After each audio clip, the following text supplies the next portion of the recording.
ABP news, खबर सिर्फ सच की। बहराइच में मंगलवार को जनवादी पार्टी और समाजवादी पार्टी के संयुक्त तत्वाधान में भाजपा भगाओ प्रदेश बचाओ जनवादी जनक्रांति यात्रा के तहत जनवादी पार्टी के राष्ट्रीय अध्यक्ष डॉक्टर संजय सिंह चौहान अपने 2 दिवसीय दौरे पर बहराइच पहुंचे हैं, जिनके आगमन पर प्रेस वार्ता का आयोजन किया गया। उन्होंने कहा कि आज गरीब नौजवान बेरोजगार है। भारतीय जनता पार्टी बेरोजगारी के मुद्दे पर सत्ता में आई थी, किसानों की आय दोगुनी करने के मुद्दे पर सत्ता में आई थी, बावजूद ऐसा कुछ नहीं हुआ। उन्होंने कहा कि कोरोना काल के दौरान लाखों लोगों की जानें और सीजन के चलते चली गईं। ऐसे में क्या भाजपा जनता के बीच जाने लायक है?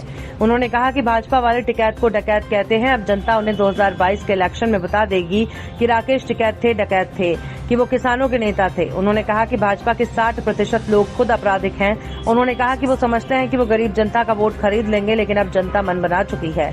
उत्तर प्रदेश में समाजवादी पार्टी पूर्ण बहुमत से सरकार बनाएगी। वोट खरीदेंगे तो ये सपना भी बीजेपी अब छोड़ दे।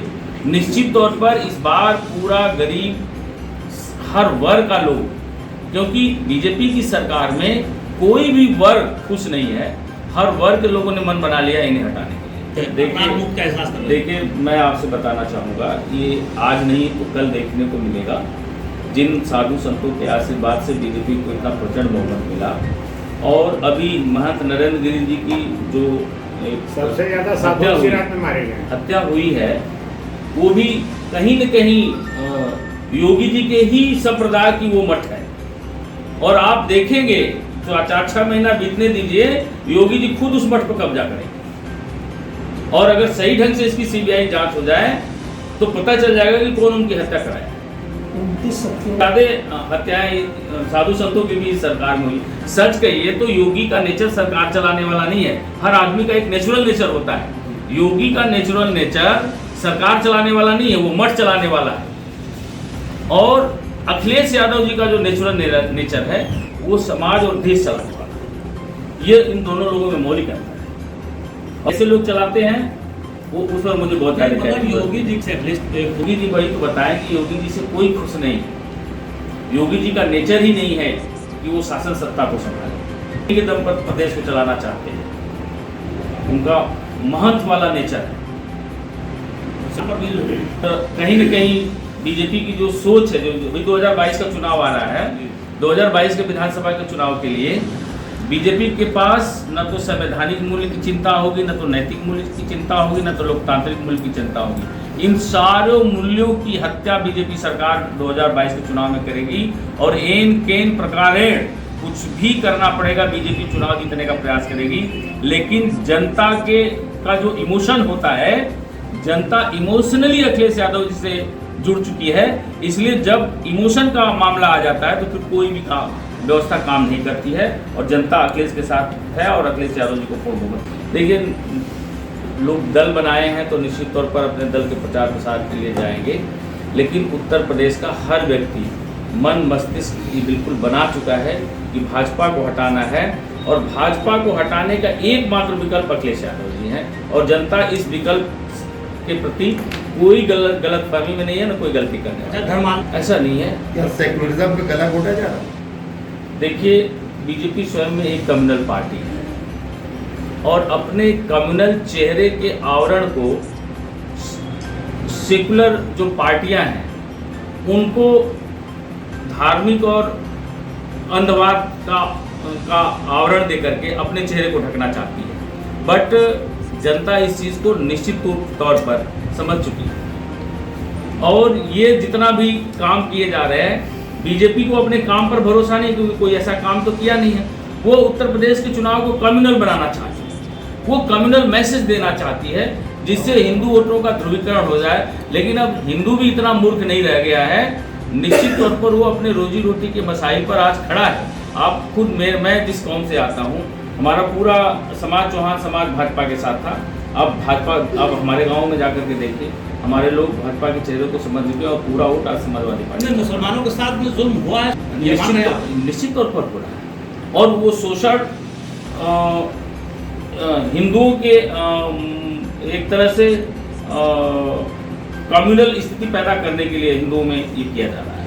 ओवैसी ने भारतीय जनता पार्टी की पूंजीवादी सामंतवादी और जन विरोधी नीति के खिलाफ जनवादी पार्टी सोशलिस्ट के तत्वावधान में भाजपा हटाओ प्रदेश बचाओ जनवादी जनक्रांति यात्रा के क्रम में बहराइच आना हुआ है। और ये हमारी यात्रा का दूसरा चरण है जो देवरिया से शुरू हुई है और 1 अक्टूबर को लखीमपुर में इसका समापन होगा। पिछला पहला चरण बागी बलिया की धरती से 16 अगस्त से शुरू हुआ था और 1 सितंबर को लखनऊ में समाप्त हुआ था। इस यात्रा के माध्यम से हम लोग जनता के बीच इन सवालों को लेकर के जा रहे हैं कि कोरोना काल में लाखों लोगों की ऑक्सीजन के अभाव में जाने चली गई, क्या इन बातों को लेकर के भाजपा जनता के बीच जाने लायक है? महंगाई कम करने के नाम पर आई थी, महंगाई की दर इस सरकार में सबसे ज़्यादा बढ़ा। बेरोजगारी कम करने के लिए आई थी, बेरोजगारों को रोजगार देने के नाम पर आई थी, बेरोजगारी का दर इस सरकार में सबसे ज़्यादा बढ़ा। गरीबी खत्म करने के नाम पर आई थी, कम करने के नाम पर आई थी, गरीबी रेखा से नीचे जीवन यापन करने वालों की संख्या का अनुपात इस सरकार में सबसे ज़्यादा बढ़ा। नारी सशक्तिकरण के नाम पर आई थी, महिलाओं का सरेआम चीरहरण हुआ। किसानों की आय दोगुनी करने के नाम पर आई थी और 9 महीने से किसान सड़कों पर है। हजारों किसान भूख और दवा के अभाव में आंदोलन में दम तोड़ दिया और संवेदनहीन सरकार के कानों पर जू नहीं दे रही है। शिक्षा सस्ती करने का नाम पर आई थी। प्रोफेशनल शिक्षा को इतना महंगी कर दिया कि आज गरीब का बेटा प्रोफेशनल शिक्षा लेने के लिए उसके लिए बहुत बड़ी मुश्किल खड़ी हो गई है। तो कुल मिलाकर के बीजेपी जिन सवालों को लेकर के आई थी सारे मुद्दों पर फेल हुई है और उत्तर प्रदेश की जनता को अब आशा की एक किरण मात्र अखिलेश यादव जी देख अब सरकार जो किसान सड़कों पर है तो सरकार यह बताए न कि वो किसान नहीं है, इसका उनके पास क्या प्रमाण है? सरकार किसान आंदोलन को एक गलत अवधारणा जनता के बीच लेके जाना चाहती है, लेकिन वो किसान है। और 2022 के चुनाव में पश्चिमी उत्तर प्रदेश में भाजपा को चुनाव के बाद पता चलेगा कि वो किसान थे कि उग्रवादी थे। निश्चित तौर पर बीजेपी की जमीन खत्म हो चुकी है, पश्चिम में भी खत्म हो चुकी है और जो किसान आंदोलन की आवाज़ है वो पूरे उत्तर प्रदेश को प्रभावित किया है।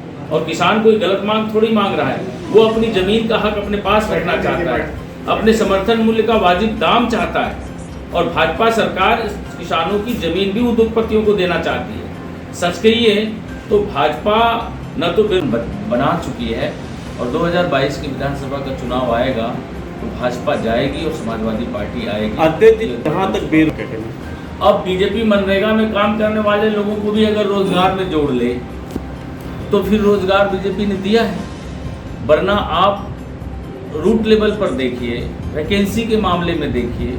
और सबसे बड़ी सामाजिक न्याय को मजबूत करने के नाम पर आई थी और आज आरक्षण की प्रासंगिकता को भी खत्म कर दिया।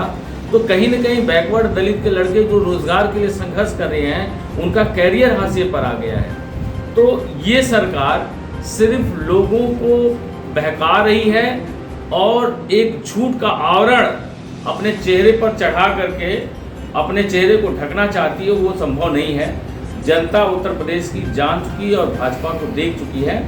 अब भाजपा के किसी भी झांसे में आने वाली नहीं है और 2022 में समाजवादी पार्टी की सरकार बनेगी। इसे पूरी उत्तर प्रदेश की जनता इसके लिए मन बना चुकी है।